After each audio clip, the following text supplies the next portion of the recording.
Now after female reproductive system, बेटा अब अपन पढ़ेंगे गैमिटोजेनेसिस के बारे में। Clear?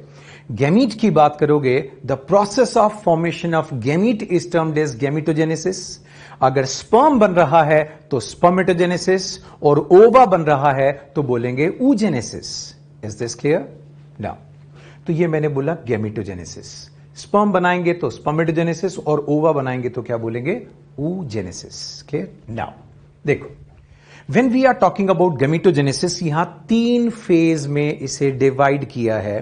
First is multiplication phase, then it is growth phase, and at the last, ठीक, मैच्योरेशन फेज। तो ध्यान से सुनो।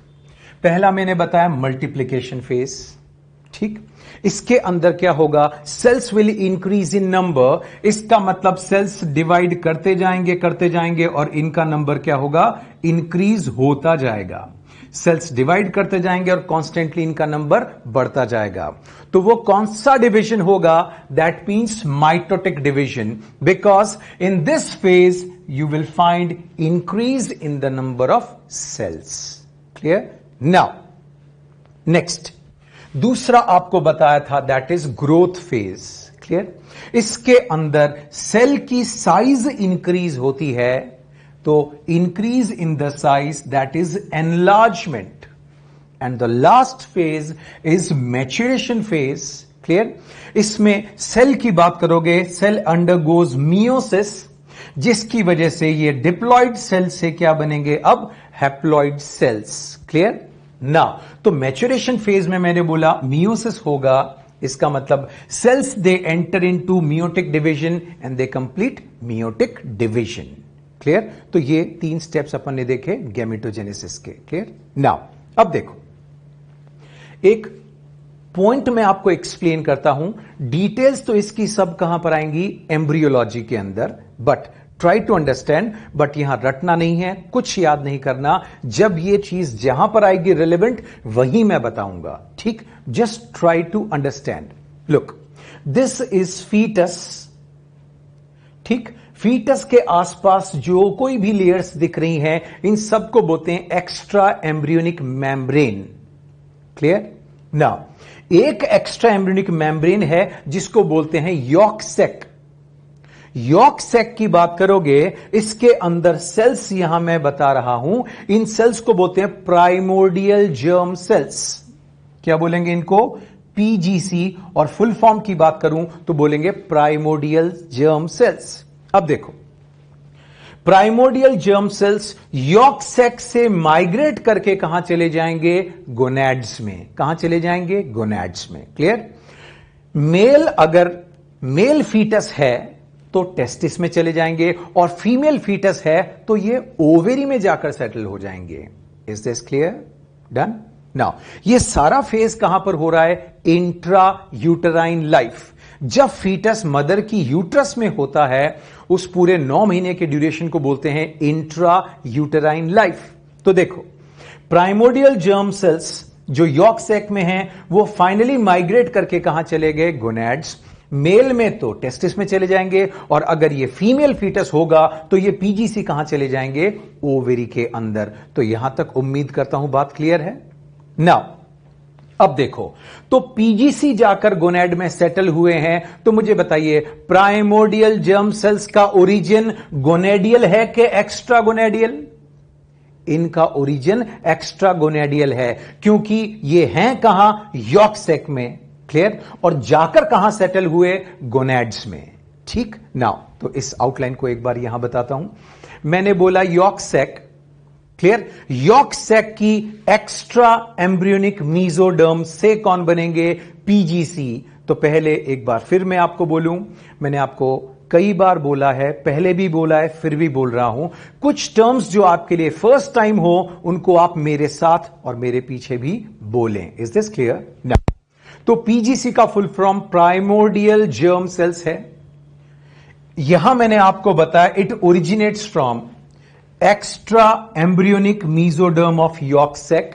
लेकिन ये आपको मेम्ब्रेन्स वगैरह कुछ याद नहीं करनी। जब एम्ब्रियोनिक डेवलपमेंट आएगा तो मैं ऑटोमेटिकली क्लियरली ये बात आपके दिमाग में बैठा दूंगा कि कौन कौन सी लेयर कैसे बनती हैं। क्लियर? नाउ अब देखो, अब ये प्राइमोर्डियल जर्म सेल्स क्या करेंगे? माइग्रेट करेंगे।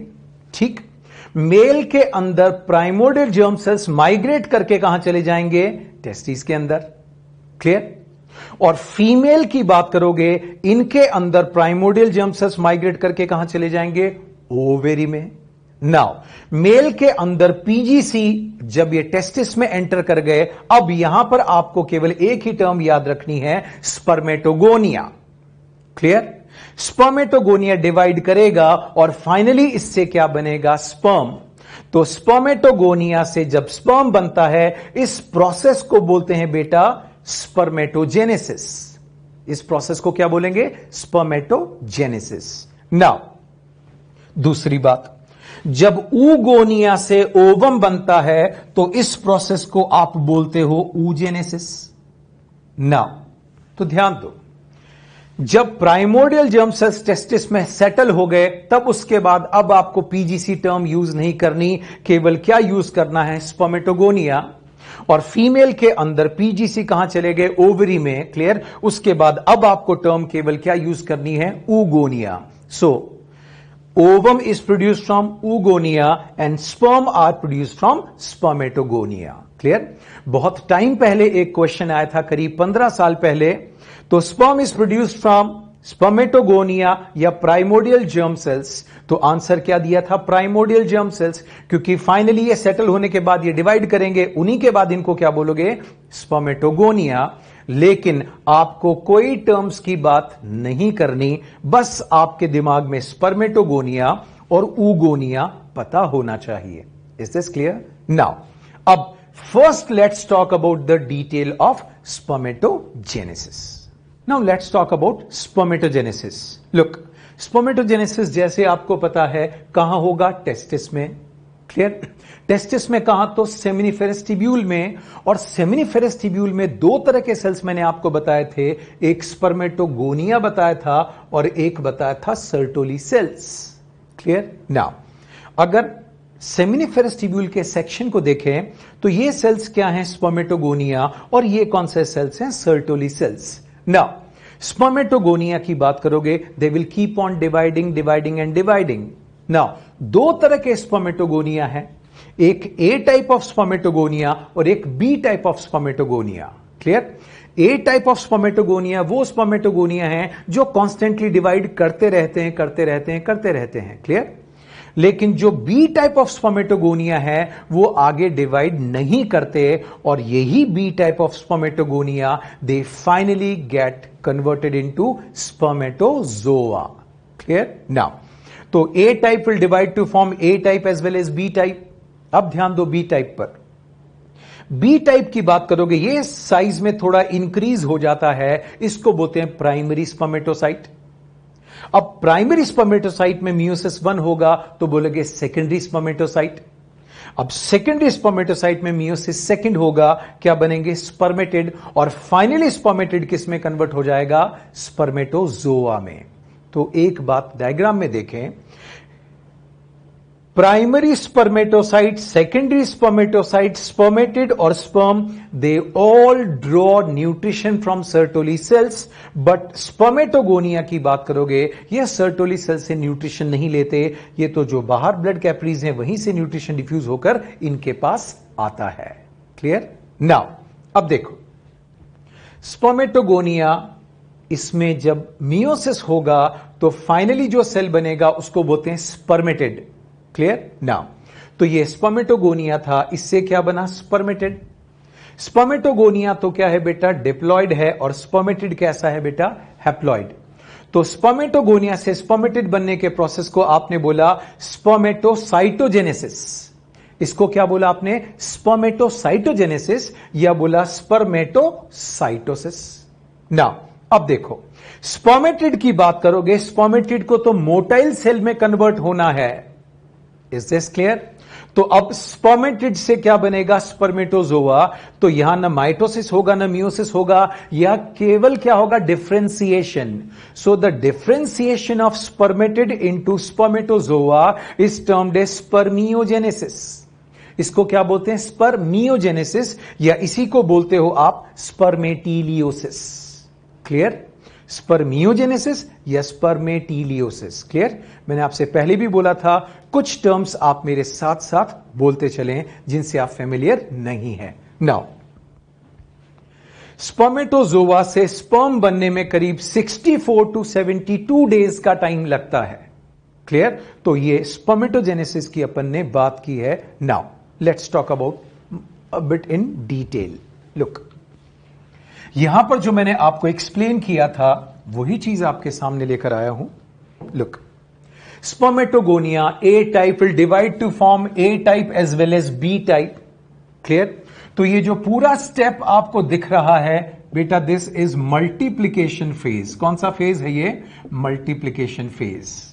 क्लियर? नाउ, अब तो ए टाइप भी बने और बी टाइप भी बने, अपने को फिलहाल मतलब किससे है? B type of spermatogonia. So look, अब बी टाइप ऑफ स्पर्मेटोगोनिया में फिलहाल कोई डिवीजन नहीं है, ये साइज में केवल बड़ा होगा, और उम्मीद करता हूं आपको पता होगा अब इसको बोलोगे ग्रोथ फेज, क्योंकि यहां सेल का क्या होगा? Enlargement. Is this clear? Now, अब प्राइमरी स्पर्मेटोसाइट की बात करोगे, इसमें मियोसिस होगा। तो देखो, जब मियोसिस की बात करोगे तो ये पूरे के पूरे स्टेप की बात करोगे, ये कौन सा फेज आ जाएगा आपके पास? Maturation phase. कौन सा फेज होगा ये? इसको आप बोलते हो maturation phase, and this maturation phase is the longest phase. Look, अभी अपन केवल ह्यूमन बींग्स के बारे में बात कर रहे हैं, तो स्पर्मेटोजेनेसिस हो चाहे oogenesis हो, longest phase is always maturation phase. Now come back to the point. तो स्पर्मेटोगोनिया टाइप ए से क्या बना था? Type B. मल्टीप्लिकेशन फेज बोला था अपन ने। जब स्पर्मेटोगोनिया टाइप बी साइज में इंक्रीज हुआ तो अब जो सेल बना उसको बोला प्राइमरी स्पर्मेटोसाइट, और इस स्टेप को मैंने बोला ग्रोथ फेज। अब प्राइमरी स्पर्मेटोसाइट में क्या होगा? मियोसिस। तो प्राइमरी स्पर्मेटोसाइट में जब मियोसिस होगा तो क्या बनेंगे? दो सेल्स। क्लियर? तो अब क्या हुआ? मियोसिस 1। मियोसिस 1 की बात करोगे तो आपने सेल बायोलॉजी पढ़ी है तो आपको पता होगा, मियोसिस 1 की बात करोगे इसको आप बोलते हो रिडक्शनल डिवीजन, क्योंकि यहां क्रोमोसोम का नंबर हाफ होगा। तो जो दो सेल्स बने हैं, these two cells are haploid. तो primary spermatocyte will give rise to two secondary spermatocyte. तो प्राइमरी स्पर्मेटोसाइट से क्या बने? Secondary spermatocyte. रिमेंबर, यहां 44 ये क्या है? ऑटोजोम्स, और X और Y क्या है? Sex chromosome. तो 44, 45, 46, तो टोटल नंबर ऑफ क्रोमोसोम यहां कितने हैं? 46। अब 44 का हाफ हो जाएगा 22, 44 का हाफ हो जाएगा 22। एक सेल में X चला जाएगा, एक में Y चला जाएगा। तो बताइए इसमें कितने क्रोमोसोम? 23। इसमें कितने क्रोमोसोम? 23। तो ध्यान दो, सेकेंडरी स्पर्मेटोसाइट क्या होगा? ये जो सेल्स बने हैप्लॉइड हैं। नाउ सेकेंडरी स्पर्मेटोसाइट में क्या होगा? Meiosis second, this is equational division. क्या बोलते हैं इसको? इक्वेशनल डिवीजन, क्योंकि हैप्लॉइड सेल में केवल माइटोसिस हो सकता है, मियोसिस नहीं, और meiosis second is as good as mitosis. Clear? Now तो अब सेकेंडरी स्पर्मेटोसाइट से जो सेल बने उसको बोलते हो आप स्पर्मेटिड। क्या बोलेंगे? स्पर्मेटिड। लुक, यहां पर इस सेकेंडरी स्पर्मेटोसाइट से दो स्पर्मेटिड बने, और इस वाले से भी क्या बने? दो स्पर्मेटिड बने। क्लियर? तो एक प्राइमरी स्पर्मेटोसाइट से दो सेकेंडरी स्पर्मेटोसाइट, और सेकेंडरी स्पर्मेटोसाइट से क्या होगा? फाइनली 4 स्पर्मेटिड बने, दो इस वाले से और दो इस वाले से। क्लियर? नाउ अब देखो, तो ये क्या होगा? Meiosis second. अब जो बना है वो है स्पर्मेटिड, और ये आपको समझ में आ गया, this is haploid in nature. अब इन सेल को किस में कन्वर्ट होना है? स्पर्मेटोजोआ के अंदर। क्लियर? नाउ तो जब स्पर्मेटिड से स्पर्मेटोजोआ बनेगा, उस प्रोसेस को क्या बोला मैंने? स्पर्मियोजेनेसिस, या बोला स्पर्मेटिलियोसिस। क्या बोला? स्पर्मेटिलियोसिस या spermiogenesis. Clear? Now what will happen, इस दौरान क्या होगा? ठीक, सेल के अंदर, मतलब जब स्पर्म की बात करोगे इसमें क्या होगा? Formation of acrosome. क्या हुआ? इसमें एक्रोसोम का फॉर्मेशन होगा जो आगे चल के बताऊंगा। इसमें टेल का फॉर्मेशन होगा, इसमें डीएनए कंडेंस हो जाएगा, इसमें एक्सेस ऑफ साइटोप्लाज्म हट जाएगा। ठीक, तो ये किस दौरान होगा? स्पर्मियोजेनेसिस के टाइम पर। ना, यहां पर आप देख रहे हो एक्स टाइप ऑफ स्पर्म और दो स्पर्म कैसे देख रहे हो? Y type of sperm. इसका मतलब 50% type of spermatozoa are X type and 50% are of Y type. X type को बोलते हैं गाइनोस्पर्म और वाई टाइप को आप बोलते हो एंड्रोस्पर्म। इसका मतलब मेल के अंदर दो तरह के स्पर्म्स होते हैं, X type of sperm and Y type of sperm. Is this clear? Now meiosis से बन रहे हैं तो these spermatozoa they are genetically dissimilar. ये कैसे हैं? These are genetically dissimilar. Clear? तो स्पर्मेटोजेनेसिस की बात कर रहे हो तो यहां पॉइंट क्लियर है कि नहीं? बताइए मुझे। Spermatogonia diploid, spermatogonia diploid, primary spermatocyte is diploid, remaining all the stages are haploid. Clear? ठीक, तो अगर मैं आपसे पूछूं यहां पर प्राइमरी स्पर्मेटोसाइट किसकी बात करूं? एक प्राइमरी स्पर्मेटोसाइट से कितने बने? तो आपका आंसर है 2 सेकेंडरी स्पर्मेटोसाइट। और सेकेंडरी स्पर्मेटोसाइट से कितने स्पर्मेटिड बने? सबसे 2 तो फाइनली 4। इसका तो एक प्राइमरी स्पर्मेटोसाइट से फाइनली क्या बनेंगे? 4। ठीक, तो स्पर्मेटोजेनेसिस में क्या होगा? 1 का 4। क्लियर? नाउ तो बताइए, अगर 100 स्पर्म बनाने हैं तो कितने मियोसिस चाहिए होंगे? 25। क्लियर? क्योंकि एक से फाइनली क्या बन रहा है? 4। एक प्राइमरी स्पर्मेटोसाइट से फाइनली क्या बनते हैं? 4। तो 100 स्पर्म बनाने के लिए मियोसिस कितने चाहिए? 25। और 100 स्पर्मेटोजोआ बनाने के लिए प्राइमरी स्पर्मेटोसाइट कितने चाहिए? तो 25। Clear? Now let's talk about human sperm. ठीक, ह्यूमन स्पर्म की बात करोगे तो total length of human sperm is 60 micrometres. Clear? तो ये आपने ह्यूमन स्पर्म की बात की। किसी भी एनिमल का स्पर्म हो, the longest part of sperm is always tail. Sperm का लॉन्गेस्ट पार्ट हमेशा क्या होता है? टेल। नाउ ह्यूमन स्पर्म को आपने डिवाइड किया अलग अलग पार्ट्स में। दिस पार्ट इज हेड, ये जो छोटा सा पार्ट है इसको बोलते हैं नेक, इसको बोलते हैं मिडिल पीस, और ये पूरा पार्ट कौन है? टेल। तो ध्यान दो, यहां तक का पार्ट बोला हेड, ये आपने बात की बेटा नेक, इस पूरे पार्ट को यहां तक आपने बोला मिडिल पीस, और मिडिल पीस के बाद ये पूरा का पूरा पार्ट यहां तक, यहां से लेकर यहां तक पूरा ये टेल है।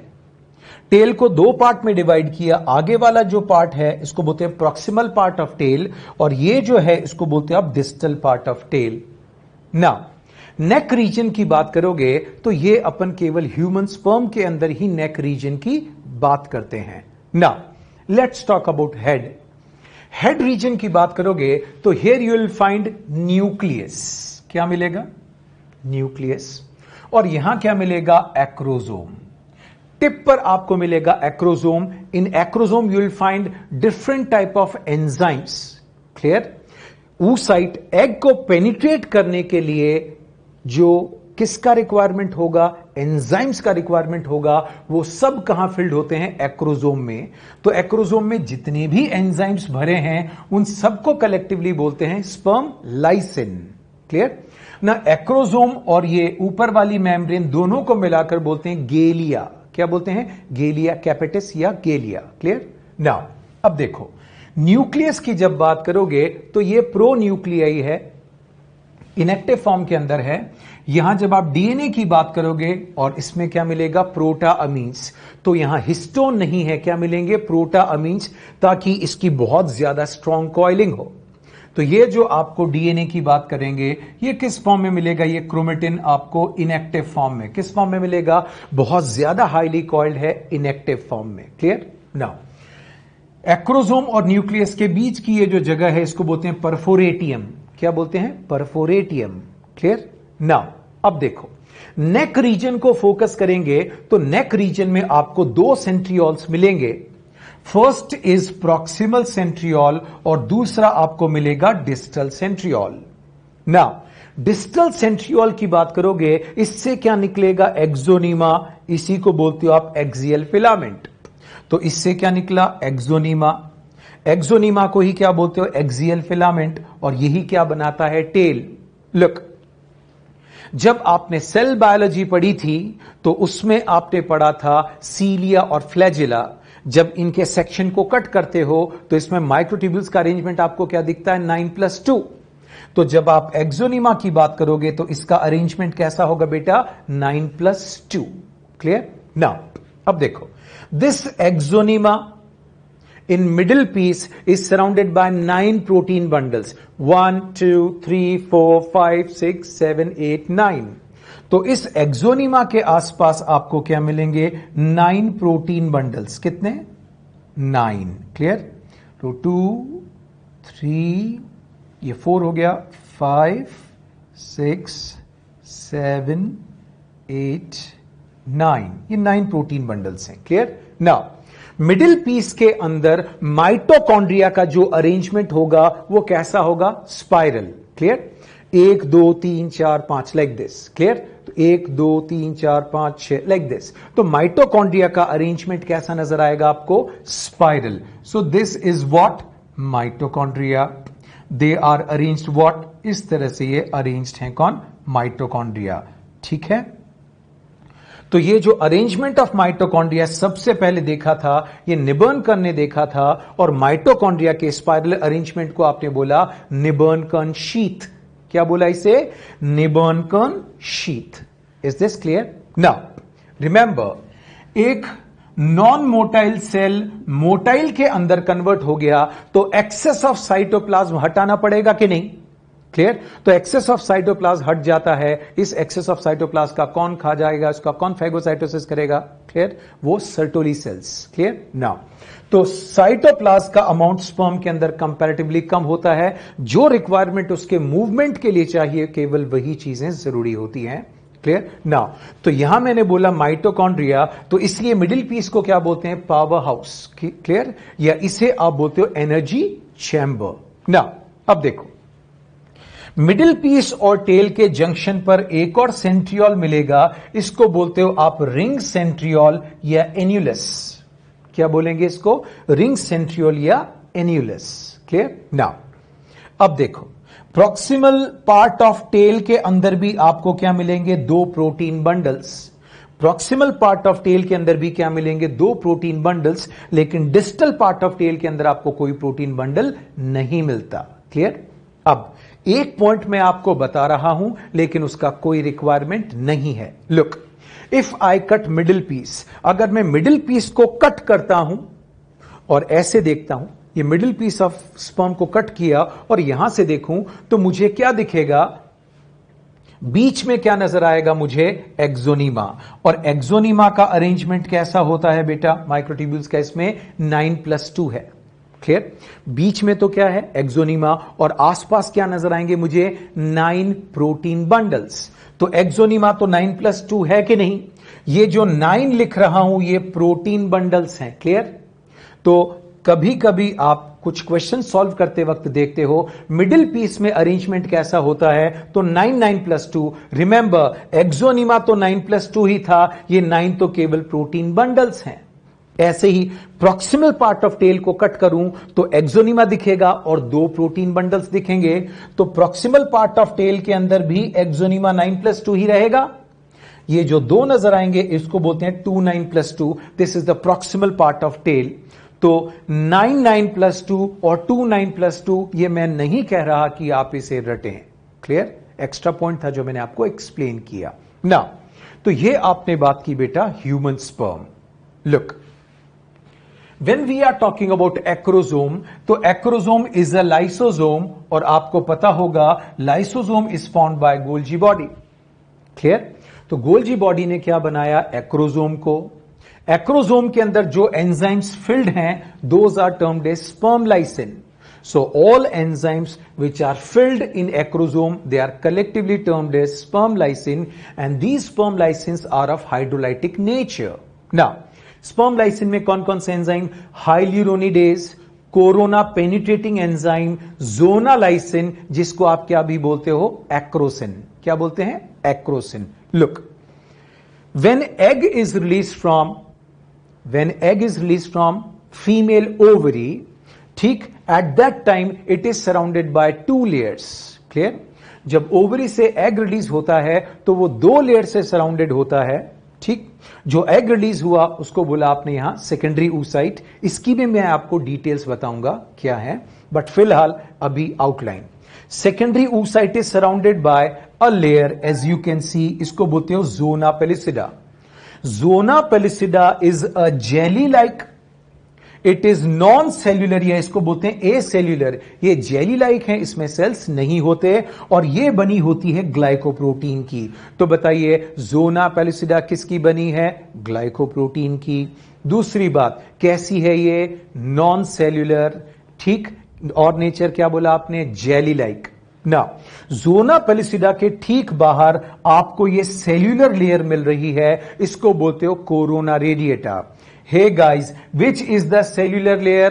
Corona radiata. Now, corona radiata के सेल्स को ज्वाइन करने के लिए बीच बीच में यहां पर क्या मिलेगा आपको? हाइल्यूरोनिक एसिड, जिसे आप बोलते हो एनिमल सीमेंट। क्या बोलोगे?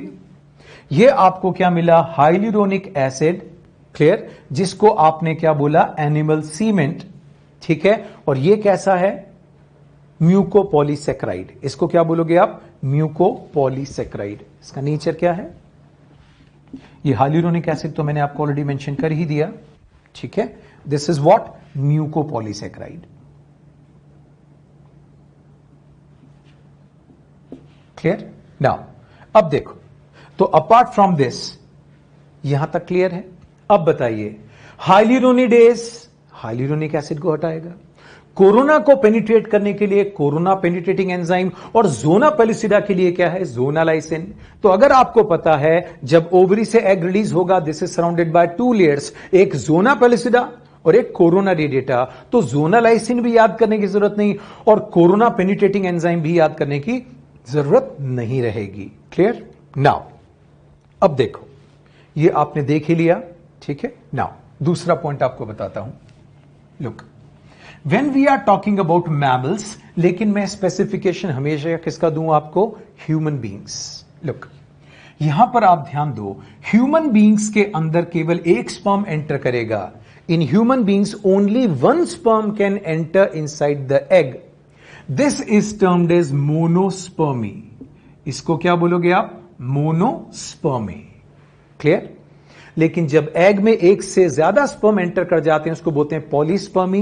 वो बर्ड्स में नोटिस होती है, बट यहां केवल अपन ह्यूमन बींग्स की ही बात कर रहे हैं। क्लियर? नाउ एग में जाने के बाद ये पूरा का पूरा स्पर्म अंदर का अंदर इसका फैगोसाइटोसिस हो जाएगा, पूरा डिसॉल्व हो जाएगा।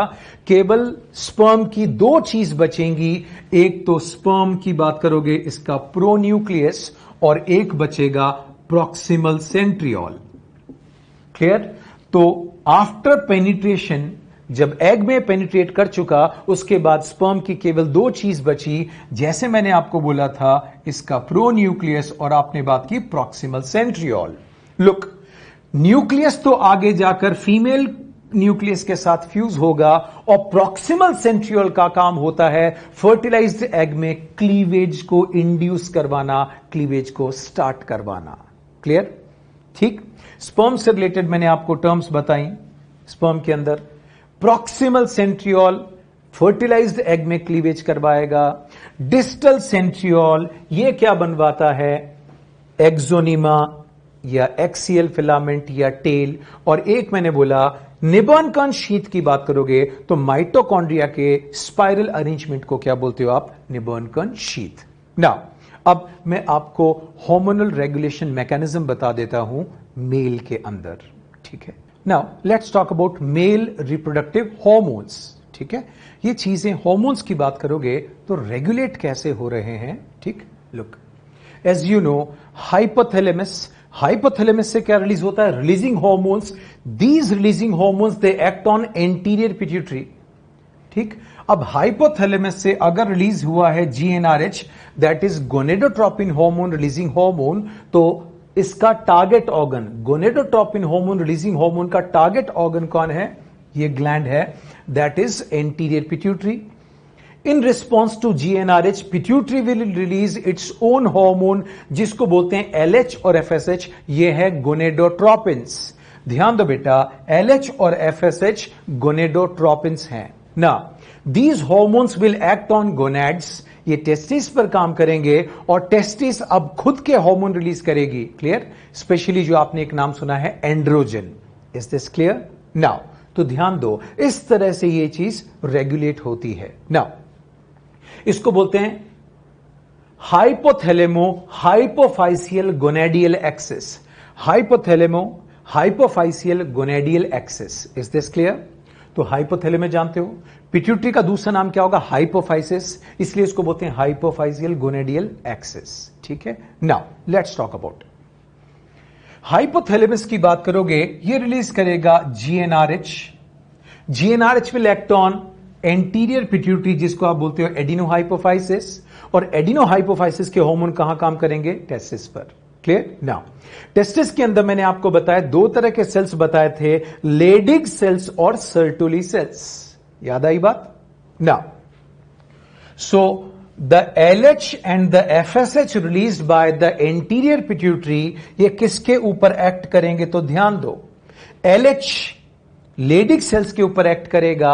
और लेडिक सेल का मैंने एक नाम बताया था इंटरस्टिशियल सेल्स. इसलिए मेल के अंदर आप इस हार्मोन को बोलते हैं ICSH, interstitial cell stimulating hormone. ठीक है ना.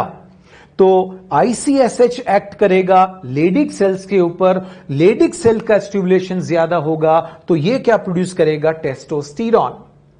लेकिन अगर टेस्टोस्टेरॉन ज्यादा हो गया तो ज्यादा टेस्टोस्टेरॉन नोटिस करेगा हाइपोथैलेमस. Is this clear? और ये नोटिस किया पिट्यूटरी ने. तो हाई टेस्टोस्टेरॉन ने इन नेगेटिव फीडबैक दिया तो LH का लेवल कम हो गया. क्लियर? LH कम हो गया तो मेल में इसको बता दिया आपको ICSH बोलते हैं. ठीक. इस ICSH का लेवल जब कम हो गया तो लेडिक का स्टिमुलेशन भी कम हो जाएगा, तो टेस्टोस्टेरॉन भी कम हो जाएगा. ठीक. तो जैसे टेस्टोस्टेरॉन कम हुआ तो लेवल कम ज्यादा होकर फाइनली क्या होगा? नॉर्मल हो जाएगा. तो ओवर प्रोडक्शन ऑफ स्पर्म को इस तरह से चेक किया जाएगा ना. अब देखो, तो लेडिक के ऊपर कौन थे एक्ट करने वाले? ICSH हार्मोन थे. सर्टोले के ऊपर जो एक्ट करेगा वो है FSH. और FSH को आप बोलते हो gametokinetic factor. Now in response to FSH, Sertoli cells will produce two things. One is androgen binding protein. याद करो, मैंने आपको बताया था सेमिनिफेरस ट्यूब्यूल के अंदर टेस्टोस्टेरॉन को कंसंट्रेट करवाने का काम किसका होता है? Androgen binding protein. और ये स्पर्मेटोजेनेसिस में भी हेल्प करेगा. तो ध्यान दो, स्पर्मियोजेनेसिस भी स्पर्मेटोजेनेसिस का ही पार्ट है. Is this clear? नाउ अब बात करेंगे इनहिबिन. याद करो, बताया था आपको पहले और वापस अब आप देखेंगे. Inhibin checks over production of sperm. Inhibin sperm के ओवर प्रोडक्शन को क्या करता है? चेक करता है, रोकता है. How come? Inhibin gives negative feedback mainly to FSH. Inhibin का हाइपोथैलेमस पर रिस्पॉन्स नेग्लिजिबल आता है. Inhibin mainly gives negative feedback to FSH. Is this clear? FSH कम हो गया तो स्पर्मेटोगोनिया का डिवीजन रेट कम हो जाएगा. Is this clear? स्पर्मेटोगोनिया का डिवीजन रेट कम होगा तो धीरे धीरे स्पर्म प्रोडक्शन भी कंपैरेटिवली कम होकर क्या हो जाएगा? नॉर्मल. क्योंकि ये ज्यादा डिवाइड करेंगे तो ज्यादा से ज्यादा सेल्स सर्टोली के पास आएंगे न्यूट्रिशन लेने. ठीक. तो ये बात सर्टोली को पता लग जाएगी और सर्टोली क्या प्रोड्यूस कर देगा? इनहिबिन. Is this clear? तो with the help of inhibin it checks the over production of sperm. Clear? तो एक लाइन के अंदर हाइपोथैलेमस एंटीरियर पिट्यूटरी को रिस्पॉन्स दे रहा है. एंटीरियर पिट्यूटरी की बात करेंगे, इससे दो हार्मोन रिलीज हुआ, LH और FSH. ये एक्ट करेगा लेडिक सेल्स के ऊपर और क्या प्रोड्यूस करवाएगा? टेस्टोस्टेरॉन. जबकि FSH के कहने पर सर्टोली सेल्स की बात करोगे, this will produce ABP and inhibin. So which will increase या which will help in concentration of testosterone inside the seminiferous tubule? तो आपका आंसर होगा ABP. ठीक। Which hormone checks over production of sperm, तो आपका आंसर होगा inhibin. Clear. Inhibin केवल किसको नेगेटिव फीडबैक देता है? एफएसएच को। क्लियर।